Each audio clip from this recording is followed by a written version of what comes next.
Macho, deixa eu me ajeitar aqui no tamborete, que a lembrança é pesada e o tempo não alivia. Eu sou seu Ambrósio da Caiçara, filho de Dona Ritinha, marido de Maria das Dores, que Deus a tenha, e morador desses matos de Sobral desde que me entendo por gente. Já vi seca dura, já vi enchente que levou meio mundo de bicho, já vi político prometer milagre e sumir no outro dia. Mas eu digo a tu, igual aquela noite, nunca vi não. Mas não é agora que vou falar do aperreio grande não. Hoje eu começo do começo, quando tudo ainda estava quieto demais. Porque o medo, vice, o medo não chega gritando. Ele vem mansinho, se achegando pelos cantos, se metendo por baixo da porta, esperando a hora certa de mostrar os dentes. E naquela época, a gente vivia numa calma tão grande que até parecia desconfiança da vida. Sobral estava quente como sempre, quente de rachar pedra, quente de fazer o suor sair antes mesmo da gente pensar em trabalhar. Durante o dia, o sol caía igual martelo na cabeça da gente. À noite, o vento soprava quente, um bafo morno que só fazia lembrar que a madrugada não ia trazer refresco nenhum. Mas o povo já era acostumado. Quem mora por aqui aprende a conviver com o calor como se fosse um vizinho chato. Não gosta, mas aceita. A vida seguia normal. O pessoal da zona rural ia cedo pro roçado, voltava antes da lua nascer e à noite a gente ficava sentado nas calçadas, proseando sobre besteira, rindo do nada, ouvindo rádio velho de pilha tocando forró baixo. As crianças brincavam de roda, os cachorros latiam pra sombra e eu mesmo ficava ali, olhando a lagoa da Caiçara brilhar ao longe, pensando se a vida ia seguir daquele jeitinho pra sempre. Era uma paz medonha. Sim, medonha, porque paz demais dá desconfiança. O primeiro sinal chegou pequeno, quase besta. Uma galinha sumida ali na baixada. Depois outra. O povo de lá achou que era raposa ou algum moleque danado roubando para vender no mercado. Aí sumiu uma cabra. Depois outra. Depois apareceu uma cabra meio comida, com uns arranhão que ninguém sabia explicar. Mas o povo daqui gosta de explicar tudo. Deve ter sido onça, homem. Onça? Aqui? Tu tá ileso. Então foi cachorro do mato? Pode ter sido. Pode não. Eu conheço marca de dente. Isso aí foi coisa estranha. E o povo cochichava. Cochicho é bicho perigoso, viu? Quando a cidade começa a cochichar, é porque as coisas já saíram do rumo. Mas eu, Ambrósio, não dei muita trela. Já vi muita história crescer igual mentira de pescador. E para falar a verdade, eu já tinha meus próprios problemas. A cerca estava quebrada, o telhado da casa precisava de remendo e a roça estava precisando de chuva urgente. Lobisomem, criatura, essas coisas, tudo isso era conversa que eu deixava para a juventude inventar. Até que o vento mudou. Eu estava sentado na porta de casa, limpando uma lamparina velha que ganhou do meu avô, quando senti um cheiro estranho vindo da banda do matagal. Era um trem misturado, uma mistura de terra molhada, mesmo sem ter chovido, com suor forte e um azedo que parecia de bicho doente. Estranhamento, viu? Mas o vento daqui às vezes traz cheiro de tudo, então eu deixei pra lá. Mas Dona Lurdinha, que mora 2 casas depois da minha, veio no outro dia com a cara branca de susto. Ambrósio, tu não viu não? Viu o quê, mulher? O arranhão na porta do paiol? Arranhão? Homem, aquilo não foi faca, não foi facão, não foi nada conhecido. É garra, garra. Eu até ri. Lurdinha, tu vive dizendo que vê coisa. Pois vai lá olhar a cabeça dura. E fui. Chegando lá, olhei a porta do paiol. 3 marcas fundas, longas, frias, como se alguém tivesse arrastado ferro quente na madeira. Aquilo me deu uma gastura na espinha, mas eu fiquei quieto. Deve ter sido machucado de algum bicho, eu disse. Pois então arruma um bicho com garra desse tamanho, que eu te pago em carne de sol. Não soube responder.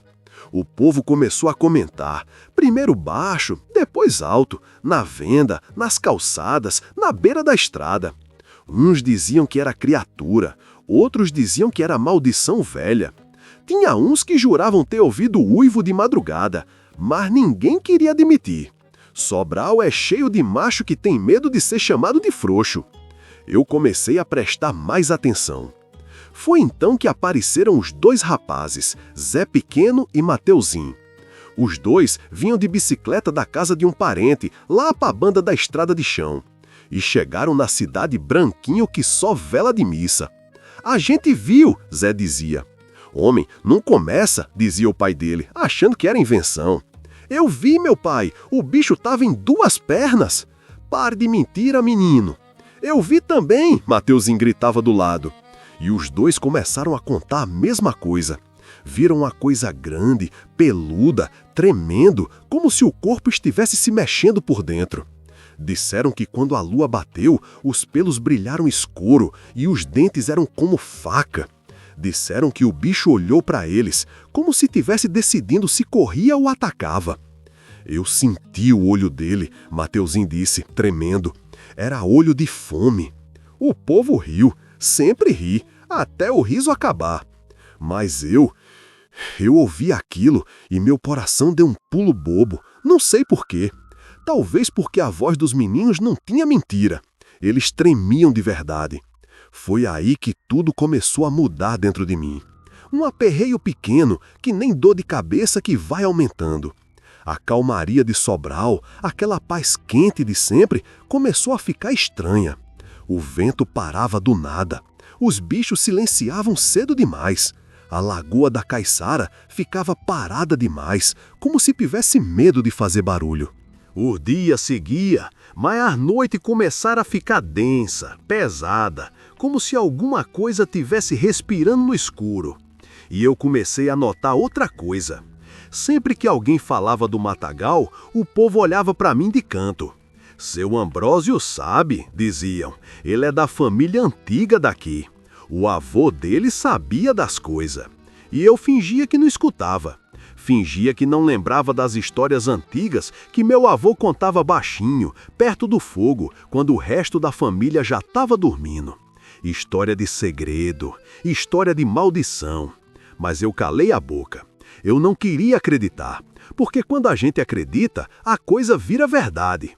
E eu, naquele começo, ainda achava que tudo isso era só susto de povo cansado, calor demais, imaginação demais.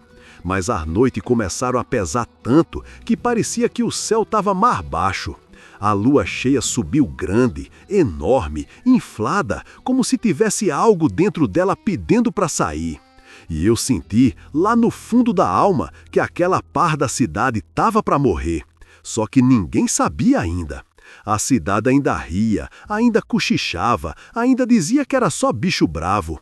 Mas eu já sentia o começo do medo se achegando devagar por trás das casas, se enroscando nas árvores, descendo pela estrada de chão, se escondendo no matagal. A calma estava acabando e a gente nem sabia. Se inscreve aí no canal e ativa o sino, vice, porque o que eu vou dizer agora não é para qualquer ouvido fraco, não. É história para quem aguenta escutar o vento parado no escuro sem tremer as pernas. Eu sou seu Ambrósio e hoje vou explicar direitinho como foi que os sinais começaram a aparecer. Sinais pequenos, besta até, mas que foram juntando, até virarem um aperreio grande que nem o padre da paróquia conseguiu explicar. Pois bem, depois daquele falatório todo das galinhas sumidas, das cabras mordidas e do arranhão no paiol, o povo de Sobral ficou meio no canto da cerca, sabe? Aquele modo de ficar calado, olhando de rabo de olho pro mato, como quem espera que alguma coisa puxe o pé da gente.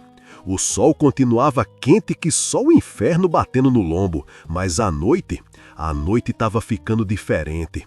Era como se o ar tivesse mais pesado, como se respirasse devagar, como se tivesse medo de respirar fundo demais. No começo, ninguém queria admitir. Ninguém quer ser o primeiro a dizer, tô sentindo coisa estranha. Isso pega mal para a reputação do cabra.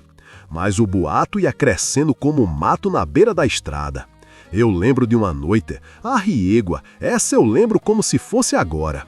Eu estava sentado na calçada, afiando uma faca pequena para tratar uns peixes que ganhei de um compadre. Era começo de noite, aquele horário que o céu tá meio roxo, meio laranja, e os grilos começam a tocar de um jeito que parece até orquestra. Tudo normal, tudo quieto, até que o vento mudou. Num sopro só, o ar trouxe um cheiro azedo, forte, como se tivesse vindo de dentro da terra. Era cheiro de bicho, mas não era de cachorro, nem de raposa, nem de porco do mato. Era um cheiro quente, pesado, que dava vontade de cuspir. Eu fiz uma careta, botei a faca no chão e fiquei escutando. O vento balançou as folhas do mato, mas balançou estranho. Não era o chacoalhar normal de galho, não. Era como se algo tivesse passado por ali rápido, correndo entre as árvores. Aí, lá de longe, ouvi passos. Passos arrastados, mais forte. Um toque, toque, toque, lento, pesado, como se os pés fossem maiores do que os de qualquer cristão. Eu pensei que fosse boi solto, mas o ritmo não era de boi. Boi anda com firmeza. Aquilo andava com raiva. Eu fiquei parado ali, segurando o fôlego. Foi quando escutei um estorro baixo. Ai, macho, aquilo fez meu sangue gelar. No outro dia cedo, ao ir na venda comprar farinha, encontrei os homens conversando meio torto, como quem não quer parecer assustado. Tu ouviu aquela zoada de noite? Disse Raimundinho. Ouvi nada, foi vento, respondeu o outro. Vento que faz Não sei. Pois eu sei, ali tem coisa doida. E ficou por isso. Mas o medo começou a coçar no meio das conversas. Foi nessa época que começaram a aparecer as pegadas. Pegadas fundas, enormes, como se um cachorro gigante tivesse passado pelo terreiro. Só que tinha algo errado nelas. Eram compridas demais na ponta, como se a unha tivesse crescido para frente. E o calcanhar? Ah, riégua, o calcanhar parecia de gente. Era misturado, metade bicho, metade cristão. Eu vi a primeira perto de uma cerca quebrada, lá para a banda do riacho. Eu olhei, me agachei, botei a mão para medir. Quase o tamanho do meu antebraço. Fiquei calado. Peguei meu chapéu, fui embora devagarinho. Mas o que fez a conversa explodir mesmo foram os dois meninos, de novo, Zé Pequeno e Mateuzinho. Eles não paravam de repetir o que viram. Cada vez que contavam, parecia que lembravam mais detalhe, e nunca mudava, nunca contradizia. Isso é que era o estranho. Mentira de menino muda muito. Essa não mudava, não. Eles diziam. O corpo dele tremia como se estivesse mudando por dentro. A lua bateu e o pelo brilhou. Ele olhou pra gente como se quisesse experimentar o gosto. O olho era amarelo, tinha dente grande, tava em pé, em pé. Essa parte me incomodava. Um bicho andando em pé não é bicho normal, é outra coisa. Mas o povo ainda ria, riso nervoso, riso frouxo. Até o dia em que seu Damião apareceu com o braço arranhado, sangrando fino. Caiu na cerca? Perguntaram. Cai não, ele disse sério que só. A cerca não tem garra. O arranhão parecia de 3 unhas fundas, paralelas, como uma mão grande tivesse agarrado o braço dele e arrastado para baixo. Ele disse que foi atacado no escuro, perto do galinheiro. Disse que ouviu uma respiração pesada atrás dele. Disse que, quando virou, viu uma sombra enorme, curvada, como se estivesse preparando o bote. Eu corri, ele disse. Tu viu o bicho? Não, mas o bicho me viu. Aquilo calou a venda inteira. A conversa mudou, ninguém mais ria. O povo começou a evitar passar perto do matagal. Começou a dormir mais cedo. Começou a fechar a porta com 2 trancas. Até os cachorros ficaram esquisitos, latindo pra nada, uivando pra lua, indo pra debaixo da casa quando o vento batia do lado da caiçara. Eu, Ambrósio, tentava ficar com a cabeça fria. Mas toda noite, quando ia deitar, me batia aquele desconforto antigo, aquela lembrança torta do meu avô falando em voz baixa. Cuidado com o sangue, menino. Tem sangue que chama coisa. Eu não gostava de lembrar disso, não. Aquela frase morava dentro de mim feito pedra no sapato. Cada noite ficava pior. O silêncio aumentava, os barulhos estranhos aumentavam. E o cheiro, a régua, o cheiro aparecia cada vez mais forte. Às vezes, parecia que tinha alguma coisa respirando no escuro, colada no ouvido da gente, esperando só um descuido. A gota d'água foi o que aconteceu com as cabras de seu Bento. 3 cabras, todas com o pescoço mordido, mas sem estar comidas. Como se o bicho tivesse matado por raiva e deixado ali, largado, sem querer se alimentar. Seu Bento ficou branco, tremendo, nervoso, jurando que ia embora dali. Isso não é coisa de Deus, ele dizia. Isso não é bicho normal. Pode ser cachorro grande, alguém disse. Cachorro grande que aperta o pescoço e não come a carne? Ninguém respondeu. Naquela noite mesmo, a notícia correu mais rápido que vento em serra. E o povo decidiu que alguma coisa tinha que ser feita. Perto da Lagoa da Caiçara, o matagal estava ficando falado demais. Era sempre de lá que vinham os barulhos, os cheiros, as pegadas, os arranhões. Ninguém queria admitir, mas todo mundo sabia. O mal vinha dali. E foi aí que começaram a me olhar diferente, como se eu soubesse, como se eu sempre soubesse. E talvez eu soubesse mesmo, mas não queria saber. No final daquele dia, lá pras bandas do pôr do sol, quando o céu ficou vermelho igual brasa de fogueira, o povo decidiu: vamos vigiar, vamos botar lamparina no caminho, vamos levar espingarda, vamos esperar esse bicho aparecer. E eu, que não queria me meter, acabei me metendo. Porque quando a cidade toda olha pra tu como se tivesse pedindo ajuda, não tem como negar. Eu disse: pois vamos, mas meu coração doeu. Porque eu sabia que a noite ia falar, e quando a noite fala, nunca fala baixo. Macho, deixa eu tomar um gole d'água antes de continuar, porque só de lembrar essa parte, o peito aperta. Até hoje, quando conto essa história, tem hora que sinto o vento parado naquela noite, soprando quente, grudando no pescoço da gente como mão de assombração. Eu, seu Ambrósio da Caiçara, digo sem vergonha, foi aqui que o medo chegou de vez em Sobral. E o medo, vice, é bicho danado. Começa num canto da cidade e, quando se espanta, tá dentro da casa da gente sem pedir licença. Pois bem, depois dos sinais, das pegadas, dos arranhões, do cheiro ruim e dos comentários baixos, a cidade ficou diferente. O povo, que antes ria e debochava das histórias, agora caminhava com um olhar desconfiado, como quem teme o que o escuro pode trazer. Até os mais valentes, aqueles cabra que viviam dizendo que não tinham medo de nada, começaram a trancar a porta mais cedo. As noites ficavam cada vez mais silenciosas, e silêncio demais é aviso. Eu percebi o primeiro sintoma do terror espalhando quando fui na venda de seu Toinho. A venda que sempre foi barulhenta, cheia de riso, grito, menino correndo, naquele dia estava calada. Parecia até igreja antes da missa. O povo falava baixo, olhando para o chão, como se qualquer palavra mais alta pudesse chamar o bicho do mato. Tu viu como estava o galinheiro do Zé das Cacimbas? Cochichou um. Uma galinha sem cabeça, outra com o bucho aberto, disse o outro. E sem marca de dente, sem nada. É coisa ruim. Eu entrei e quando entrei pararam. Ficaram me encarando, aquele olhar de seu Ambrósio sabe. Aquele olhar que me acompanhava desde que as coisas começaram a acontecer. Toinho, limpando o balcão, olhou para mim e disse: Ambrósio, tu acha que isso é o quê? Eu respirei fundo. Pensei em dizer, é bicho, é onça, é coisa da natureza.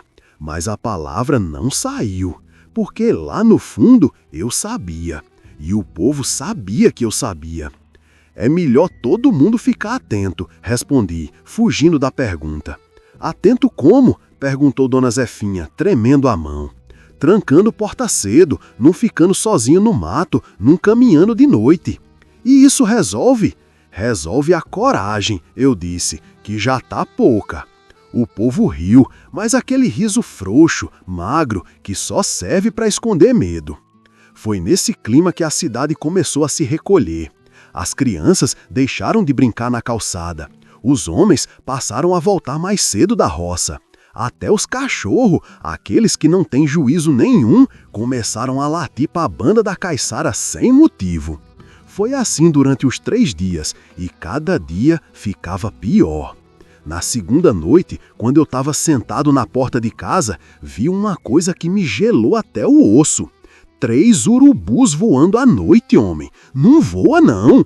Mas eles voavam, lentos, pesados, como se estivessem fugindo de alguma coisa. Quando eles passaram por cima da minha casa, ouvi o barulho das asas. Era um bater forte, desesperado. Eu me levantei devagar, peguei a lamparina, olhei para o matagal. Tudo quieto demais, até que uma sombra correu entre as árvores. Eu travei. Não era a sombra de pessoa, não era a sombra de cabra. Era alta, comprida, tortuosa. Corria como se tivesse dor no corpo, ou como se tivesse mudando. Fechei a porta na hora. Na manhã seguinte, fui na casa de seu Damião deixar um saco de farinha. Cheguei lá e o terreiro estava um caos. Os porcos estavam num canto, todos embolados, roncando baixo, inquietos. As galinhas andando nervosas, com pena eriçada. E no chão, rastros fundos, rasgando a terra seca, como se algo tivesse sido arrastado ali na madrugada. Tu ouviu? Seu Damião perguntou. O quê? O bicho. Bicho? Eu ouvi respirando. Atrás da casa, forte, pesado, a respiração de quem tá com fome. Eu engoli seco. Quis perguntar mais, mas seu Damião tava branco, tremendo a mão, o olho cheio d'água. Eu não vou ficar mais aqui não, ele disse. Vou pra casa do meu cunhado, lá perto da serra. Isso aqui é perigoso demais. E ele foi. A casa ficou abandonada. Era o começo da fuga. Foi aí que a coisa desandou de vez. Naquele mesmo dia, por volta das 4 da tarde, uma notícia correu pela cidade que nem foi-se correndo no capim seco. Sumiu uma pessoa! O povo ficou apavorado. Era um rapaz novo, Fabinho, que vendia queijo na estrada. Saiu cedo para entregar uns pedidos e não voltou. A bicicleta dele foi encontrada jogada no chão, roda torta, como se tivesse sido arrancada da mão dele. Perto da bicicleta, o povo achou umas marcas fundas no barro. Não dava para saber se era pé de gente ou de bicho. A mãe do menino chorava no meio da rua. O pai gritava. E o povo tinha certeza do que era. Foi ele, o bicho levou, o lobisomem pegou Fabinho. Eu não queria acreditar, mas dentro de mim, uma voz antiga, aquela voz do meu avô, dizia: quando o sangue chama, o bicho ouve. E naquela hora, o sangue de Sobral estava chamando alto demais. A cidade entrou num estado de nervoso que eu nunca vi igual. As mulheres acenderam vela para Santo Antônio, São Jorge e todos os santos que ainda lembravam. Os homens se reuniram na praça, conversando baixo, batendo o pé no chão, como quem espera a hora de enfrentar o inevitável. E eu estava quieto, porque eu sabia que o pior ia chegar. No final da tarde, seu Toinho me chamou num canto. Ambrósio, diga, a gente vai se juntar hoje à noite. Eu sei. Vai ficar na vigília? Vou. Tu teme? Muito. E mesmo assim vai? Eu vou. Porque tem coisa que se a gente não olha de frente, cresce e come a gente por trás. Ele ficou me olhando com cara de quem entende e não entende. Quando a noite caiu, caiu pesada, sem estrela, sem vento, sem nada. A lua demorou para nascer, e isso é sinal ruim. A cidade parecia segurando a respiração. Nenhum cachorro latiu, nenhum grilo cantou. Até a lagoa ficou parada, sem um brilho de luz. E foi nessa noite que as portas começaram a bater sozinha. Um toque, toque, seco, curto, como se alguém batesse de leve, só para testar se tinha gente acordada.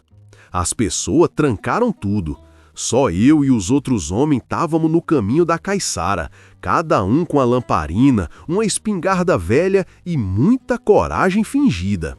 Eu digo a tu, a coragem de um homem não é o que está na espingarda, é o que está no coração. E naquela noite, o coração de Sobral estava pequeno. A gente esperou no escuro, esperou quieto, esperou mais do que achava que era possível. E quando o silêncio ficou tão grande que parecia que o mundo tinha parado de existir, o mato se mexeu, devagar, lá no fundo do escuro. E um cheiro quente, pesado, azedo veio rastejando pelo ar como cobra venenosa. Um dos homens disse: "Arre égua, o bicho tá perto." "Quieto", eu disse. O matagal balançou de novo, e dessa vez balançou forte. Eu juro por tudo que é santo, parecia que tinha algo grande, enorme, caminhando entre as árvores. Algo que respirava alto, algo que rosnava baixo como trovão preso no peito. O medo bateu tão forte na alma da gente que parecia ter transformado o sangue em pedra. E foi aí que o povo entendeu, de verdade pela primeira vez, o lobisomem não era história, era presença, era peso, era realidade. A cidade não riu mais, a cidade não brincou mais, a cidade aprendeu o gosto do medo. E ali, bem ali, era só o começo. Macho, só de começar a contar essa parte, meu peito aperta como se tivesse um punho fechado lá dentro, apertando devagar. Eu, seu Ambrósio da Caiçara, juro por tudo que é sagrado que essa noite não saiu da minha alma até hoje. Foi o dia em que a coragem da gente se quebrantou e o medo virou carne, virou som, virou sombra viva andando na frente dos nossos olhos. A gente estava lá, no pé da Lagoa da Caiçara, reunido num grupo de uns 8 homens. Toinho, Zé das Cacimbas, Raimundinho, Seu Bento, 2 rapazes que nunca tinham enfrentado nada na vida e eu, ali no meio, com minha lamparina velha tremendo na mão. Era uma tremedeira que eu fingia que era da chama, mas todo mundo sabia que era da alma mesmo. A noite estava funda. A lua, escondida atrás de uma nuvem grossa, demorava para aparecer. O vento? Nada. Parecia que até o ar tinha medo de se mexer. A gente ficou ali, parado, olhando para o matagal. O mato seco, pontudo, alto, balançava leve por causa do peso das folhas, mas sem fazer barulho. O silêncio daquela hora era pesado demais. Dava para ouvir o coração batendo dentro do peito, um tum-tum torto, um batido de quem não sabe se quer continuar vivo. "Homem, isso não tá certo", disse Zé das Cacimbas com a voz baixa que nem reza de defunto. "Fica quieto", eu sussurrei. "Escuta." Aí veio, primeiro baixinho, quase engano, um craque, como se um pedaço de galho tivesse quebrado lá dentro do mato. A gente virou a cabeça ao mesmo tempo. Depois veio outro craque, mais perto, e depois outro, e outro, cada vez mais próximo, cada vez mais pesado. "Ele tá vindo", murmurou Seu Bento. "Homem, deixa de conversa", disse um dos rapazes, mas a voz dele falhou. Eu levantei a lamparina devagar, tentando não fazer barulho. A luz amarela desenhou uma sombra grande na frente da gente. Era a sombra do matagal se abrindo. O mato tremia, não de vento, mas de peso. Peso de coisa grande, coisa que não devia existir. A respiração chegou antes da visão, pesada, rasgada, quente, como se fosse um touro bravo tentando segurar o ar dentro do peito. A lamparina tremeu na minha mão, a chama balançou e o ar pareceu ficar ainda mais parado. Nossa Senhora, sussurrou Toinho, quase sem voz. O barulho parou, o mundo parou. Aí veio o uivo, macho. Aquele uivo não foi normal, não foi de bicho conhecido. Foi um uivo comprido, profundo, que parecia vir de dentro da terra. Um uivo que tremia na barriga, na espinha, no fundo da alma da gente. Um uivo que parecia misturado com dor, com raiva, com fome, com humanidade. Nós congelamos. Ninguém respirava, ninguém piscava. A lamparina quase apagou. E então, o mato se abriu. Mas não abriu de vez não, abriu devagar, como se a criatura estivesse tateando o chão, como se estivesse experimentando o próprio corpo. Foi como um braço enorme puxasse as folhas para perto, abrindo o caminho com calma, com malícia, com certeza de que quem estava ali esperando era presa e não ameaça. Primeiro, a sombra, alta, muito alta. Parecia torta, como se tivesse crescendo na hora, se ajeitando no próprio tamanho. Depois veio o som, um rosnado baixo, mas tão baixo que nem parecia rosnado. Parecia mais o som de pedra arranhando pedra. O tipo de som que arrepia cabelo de canto que a gente nem sabia que tinha. O rapaz ao meu lado deu um passo para trás. Eu segurei o braço dele. E foi então que a gente viu. Macho, nem sei se posso chamar aquilo de bicho, nem de gente. Era como se os dois tivessem se misturado num só corpo errado. Um corpo que se mexia de um jeito que parecia que o osso não queria obedecer. A criatura saiu do matagal, botando uma das patas ou pés para fora primeiro. Era enorme. Os dedos eram compridos demais, com unhas curvas, escuras, que brilhavam com a luz fraca da lamparina. A perna era torta, cheia de músculo tremendo, como se alguém tivesse esticado demais um pano velho até ele quase rasgar. E então o corpo veio, coberto de pelo escuro, grosso, que reluzia como óleo no calor da noite. O peito subia e descia rápido, como se estivesse ofegante. As costas eram largas, absurda, como uma sombra viva feita de força.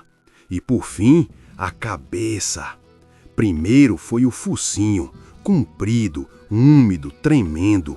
Depois a boca, meio aberta, mostrando dentes longos demais para pertencer a qualquer criatura natural. Depois, os olhos. Ai, macho, os olhos. Os olhos eram amarelo. Amarelo forte, brilhante, como fogo preso. E quando olharam para a gente, foi como se alguma coisa dentro da gente tivesse sido arrancada do lugar. Não era olhar de bicho, era olhar de consciência, de escolha, de fome pensada. O rapaz que eu estava segurando deixou escapar um gemido. O lobisomem virou a cabeça para ele, devagar. O pescoço dele estalou, eu ouvi, todos ouviram. E o bicho curvou o corpo, se preparando, como se medir distância, como se decidir quem seria o primeiro. Toinho levantou a espingarda. "Não!" eu gritei baixo, mas já era tarde. A espingarda disparou, o tiro estourou no meio da noite. O lobisomem nem se mexeu, nem um passo para trás, nem um pulo, nada. Só virou a cabeça de volta para Toinho e mostrou os dentes. Uns dentes que parecia faca de açougueiro, comprido, branco, brilhando na luz da lamparina. Toinho caiu sentado no chão. Ele não desmaiou, mas queria. O lobisomem deu um passo pesado, que fez o chão tremer de leve. Depois outro e outro. Chegou perto bastante para a gente sentir o cheiro dele. Aquele cheiro azedo, quente e úmido que vinha grudado no ar. Cheiro de suor, cheiro de bicho, cheiro de sangue velho. A respiração dele batia quente no nosso rosto.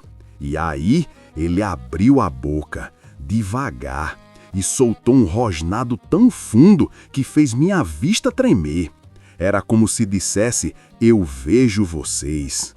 Eu não sei quanto tempo aquilo durou. Podia ter sido um minuto, podia ter sido uma eternidade. Até que, lá da banda da lagoa, alguém derrubou uma panela no chão. Um barulho seco, metálico. O lobisomem virou a cabeça na hora, na mesma hora. E quando virou, correu. Mas correu de um jeito que nenhum bicho desse mundo corre. Correu como se estivesse deslizando. Como se o chão fosse fácil demais. Como se o corpo dele tivesse sido feito para a noite e para o mato. Desapareceu no escuro antes que a gente piscasse. Ficamos ali, parado, branco, calado. Ninguém falou nada, ninguém tentou ser valente, ninguém tentou entender. Porque naquela hora o bicho tinha visto a gente. E pior, a gente tinha visto ele. E quem vê o lobisomem nunca mais dorme igual.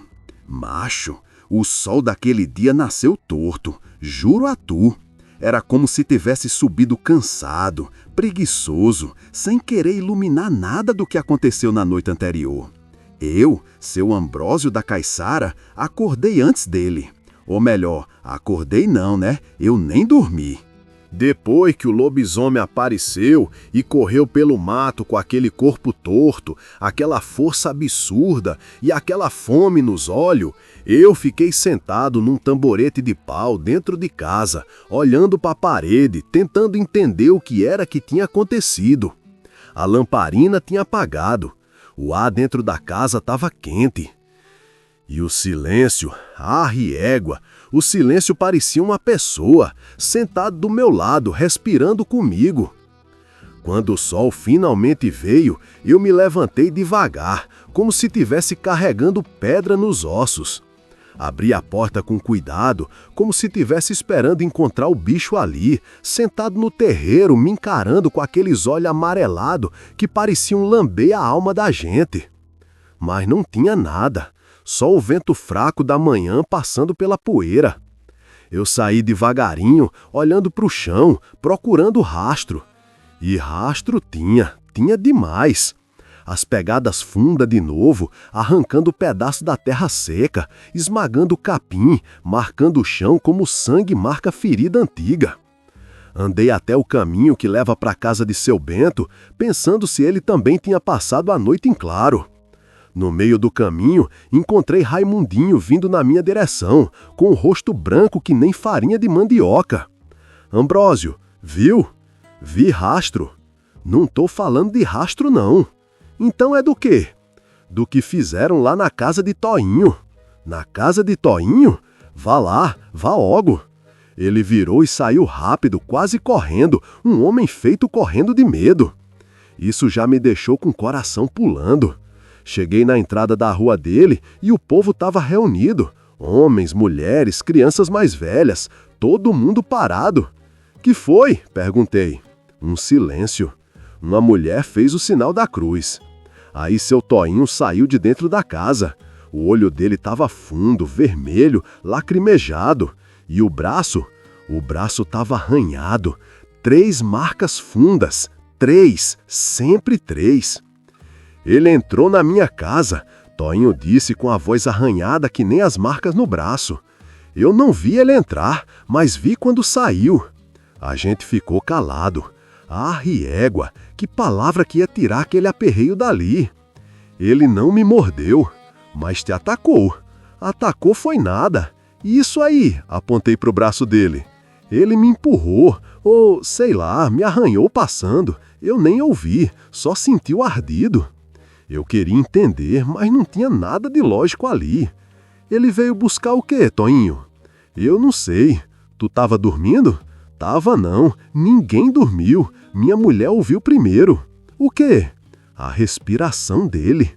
Silêncio. Aquela palavra bateu no peito como pedrada. A gente tava quieto que só. Aí ela cochicha. Toinho, tem gente respirando dentro da casa. E tinha? Perguntei, mesmo sabendo a resposta. Tinha, e não era gente. O povo em volta se encolheu, como se o vento tivesse ficado gelado. Ele estava no canto da sala, Ambrósio, agachado, como se tivesse com dor ou com fome. Ou sei lá o que ele estava sentindo. Eu engoli a saliva do jeito mais seco do mundo. Ele te olhou? Olhou. E tu olhou de volta? Olhei. Por quê, homem? Porque eu não conseguia não olhar. O olho dele puxava. Aquela frase me deu um negócio ruim no estômago. O lobisomem puxava. O olhar dele chamava a atenção da gente como se fosse um imã amaldiçoado. Ele saiu como? Perguntei. Ouviu o choro do menino. O pequeno Luan? Foi. Ele acordou e chorou forte. E o bicho fez o quê? Parou. Parou e virou a cabeça para o quarto. Ai, não, ele não entrou. Só ficou olhando. Por quê? Não sei, Ambrósio. Mas parecia que ele conhecia a casa. Eu senti um arrepio que veio desde o calcanhar até o pensamento. Lobisomem não conhece casa de ninguém, mas aquele conhecia, ou parecia. O povo foi chegando mais perto, querendo saber mais. Mas eu não queria mais ouvir. Eu queria entender o que aquilo significava. Aí veio seu Bento, suando, apressado. Cadê Fabinho?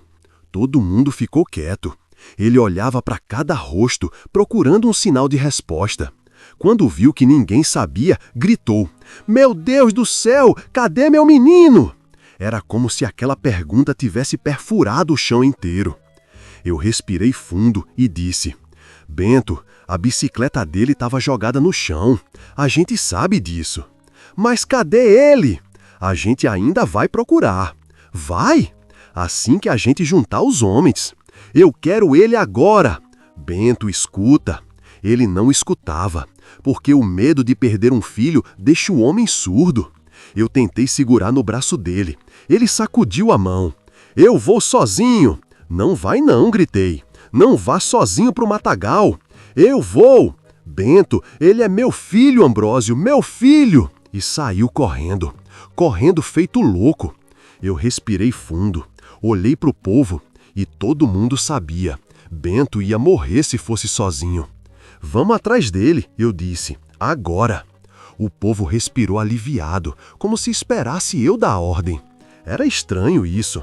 Por que eu? Porque sempre olhavam para mim. Mas naquele momento não dava para questionar.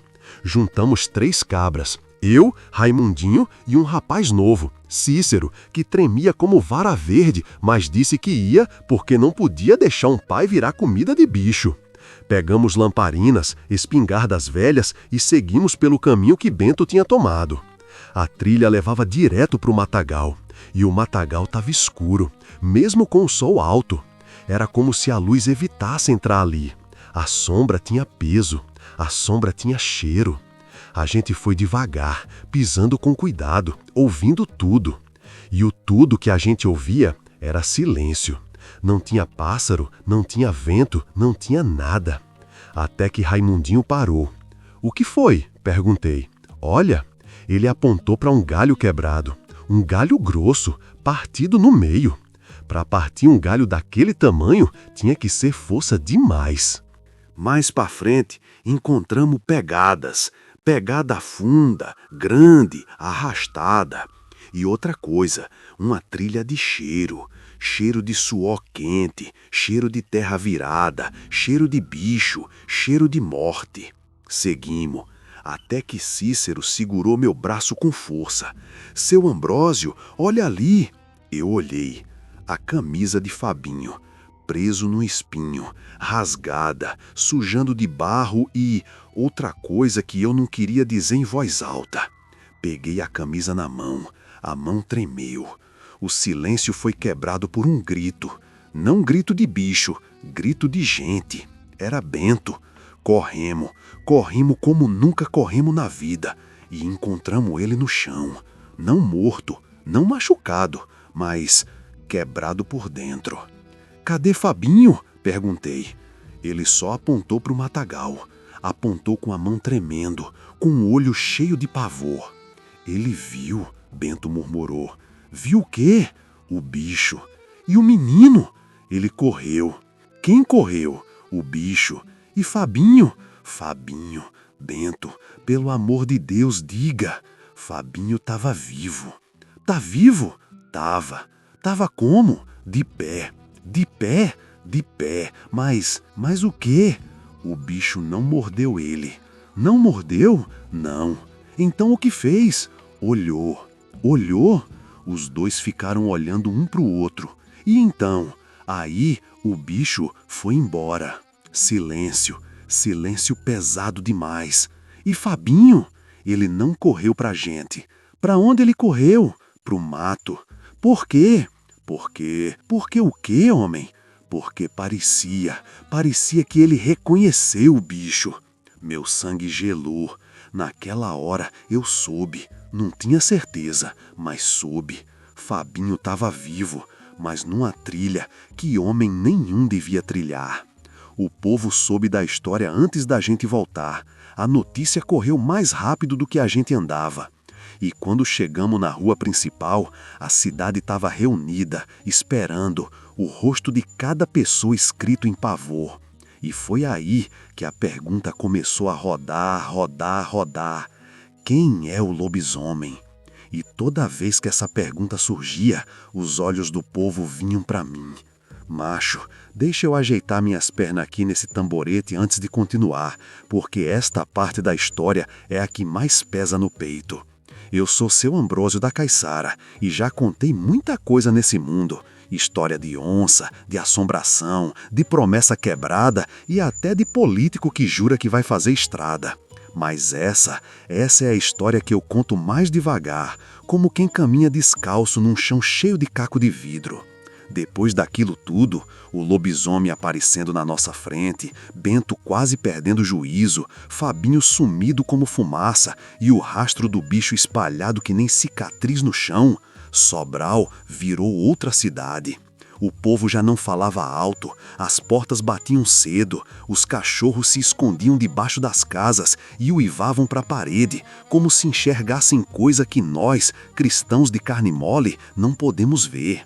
A manhã seguinte ao desaparecimento de Fabinho foi a mais estranha de todas. Narrei de forma fluida. Narrei como um matuto com sotaque nordestino. A cidade acordou, mas parecia que não tinha acordado de verdade. Tava todo mundo de pé, mas com o espírito deitado. Tava todo mundo respirando, mas com a alma retida na garganta. As mulheres na feira falavam baixinho. Os homens passavam pela rua com a cabeça baixa. E a lagoa da Caiçara estava tão parada que parecia espelho de cemitério. Eu levantei cedo, botei água para ferver, mas a chaleira parecia demorar mais que o normal. Olhei para a janela e me peguei pensando, e se aquele bicho voltar hoje?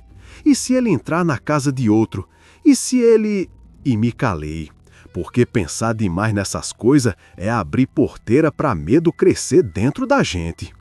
Me sentei na porta, como sempre faço, esperando alguém passar para puxar conversa. E passou logo o primeiro, Cícero, o rapaz que tinha ido comigo atrás de Fabinho no mato. O cabra estava pálido, com olheira funda, como quem lutou contra pesadelo a noite inteira. Dormiu? Perguntei. Dormi não, nem eu. Ele sentou ao meu lado, passou as mãos no rosto e disse: Seu Ambrósio, eu tô com a sensação que aquilo não acabou. E não acabou mesmo, não. O senhor acha que o bicho volta? Ele não foi embora. Como assim?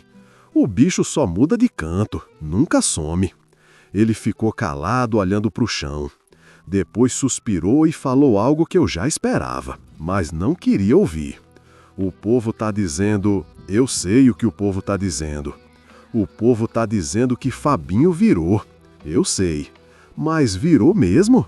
Eu não sei.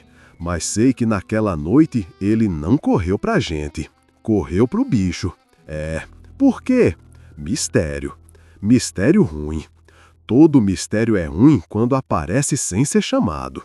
Cícero levantou, bateu a poeira da calça e me olhou com uma expressão que parecia pedir desculpa por existir. O povo quer ouvir o senhor hoje à noite. Pra quê? Pra saber o que fazer. Eu? Quem mais, seu Ambrósio? Quem mais estava lá? Eu não sou líder de ninguém. Mas o medo elegeu o senhor. Ah, riégua, Nunca gostei de quando o medo escolhe algum cabra para ser guia. Nada que o medo escolhe dá certo. Mas eu sabia que ia ter que ir. A cidade toda estava no fio da navalha, e qualquer cochilo podia fazer o povo entrar em desespero. E quando o desespero chega, macho, nem santo segura. Passei o dia pensando, caminhando, tentando juntar os pedaços da história dentro da cabeça. Quem era o bicho? Por que apareceu naquela noite? Por que olhou pra gente daquele jeito? E, principalmente, por que não matou Fabinho? A resposta mais óbvia ninguém queria dizer em voz alta. Quem vira lobisomem geralmente não escolhe virar. E Fabinho? Fabinho era moço bom, moço quieto, moço que nunca fez mal a ninguém. Mas às vezes, vice, o pecado não nasce no filho, nasce no sangue antigo, no avô, no bisavô, no passado escondido. Quando a noite caiu, o povo se juntou na beira da lagoa da Caiçara, com lamparina, vela e até uns rosário pendurado no pescoço. A noite estava quente, mas com uma quentura ruim, pesada, que grudava na pele como fumaça de fogueira. O ar parecia cheio de aviso. Eu subi num caixote velho e olhei pro povo. Homens, mulheres, criança escondida atrás das saias das mães. Todo mundo esperando eu abrir a boca. E eu abri. Escutem! O povo parou. Até o vento parou. Até o silêncio prestou atenção. Ontem à noite, a gente viu ele. O bicho, o lobisomem. Alguns fizeram o sinal da cruz. Outros baixaram a cabeça. Ele não tá longe. Ele não foi embora. Ele vive aqui, no nosso mato, na nossa beira de lagoa. Ele tá entre nós de algum jeito. O povo gelou. E Fabinho? Gritou a mulher. A gente não achou. Mas tá vivo? Tá. O senhor viu? Vi não. Então o senhor acha? Acho. Mas por quê? Porque se tivesse morto, a gente tinha encontrado o corpo. Silêncio. Um silêncio duro, duro como pedra suja de sangue. E por que o lobisomem não matou ele? Perguntou seu Toinho com os olhos fundos. Eu respirei fundo. Porque talvez Fabinho tenha reconhecido algo nele. Um burburinho começou. Medo e dúvida viram lama quando se misturam. O que o senhor quer dizer com isso? Perguntou Dona Lourdinha. Eu olhei para ela, depois para o povo todo e disse devagar. Tem maldição que passa de sangue para sangue, de família para família. Às vezes, o cabra nem sabe o que carrega dentro de si. Às vezes, a lua é quem diz. Então, Fabinho, Cícero começou. Eu não disse nada, interrompi. Só disse que tem coisa que a gente não controla. As mulheres choraram, os homens ficaram brancos. E por um instante, a cidade inteira pareceu parar no tempo. Foi nesse momento que eu ouvi, lá longe, lá no fundo do matagal, um uivo. Não era uivo de bicho, era uivo de aviso. O povo se calou na hora. O uivo veio de novo, mais alto, tão alto que fez a água da lagoa tremer de leve. Dona Zefinha agarrou no braço do marido. Seu Toinho quase derrubou a lamparina. Cícero me encarou como quem pede ajuda para a alma.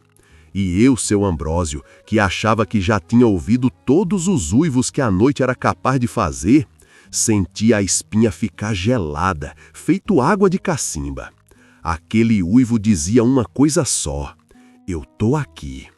Eu levantei a mão pedindo silêncio e falei: não vão para casa sozinhos. O povo me obedeceu. Trancam porta. Obedeceram. Não acendam fogo perto de janela. Obedeceram. E lembrem, parei. Olhei para a lagoa da Caiçara. Olhei para o mato. Olhei para o céu, onde a lua cheia começava a subir, redonda e branca como o olho de assombração. O que a gente viu não foi fim de história, foi começo. A lua subiu devagar, iluminando as árvores, desenhando sombras longas no chão. E quando ela ficou no alto, bem no meio do céu, veio aquilo que ninguém de nós esqueceu. Um segundo uivo. Mais forte, mais perto, mais humano. Aquele uivo não era só de fera, era de alguém pedindo para ser ouvido. Alguém lutando por dentro, alguém dividido. E naquela hora, todos sabiam, Fabinho estava vivo. E Fabinho não estava só. Eu respirei fundo e disse: vocês me escutem. Até hoje, ninguém sabe o que era, nem o que virou, nem onde se esconde. Mas uma coisa eu digo a vocês. Parei. A lamparina tremia, o povo tremia, a noite tremia. A história não acabou naquela noite. Terminou como? Alguém perguntou. Terminou não, eu disse. História de lobisomem nunca termina. Só espera a próxima lua. A lua brilhou forte, o uivo ecoou mais uma vez, e o povo se encolheu. Eu desci do caixote devagar, olhando para cada rosto, para cada olho tremendo de medo. Ninguém saiu correndo, ninguém gritou, ninguém fingiu valentia. A cidade toda entendeu. O lobisomem tinha visto a gente e talvez tivesse gostado. Respirei fundo, ergui a lamparina e falei a última frase que digo até hoje. E aperta aí para ver o próximo vídeo que já tá aparecendo na tua tela, vice?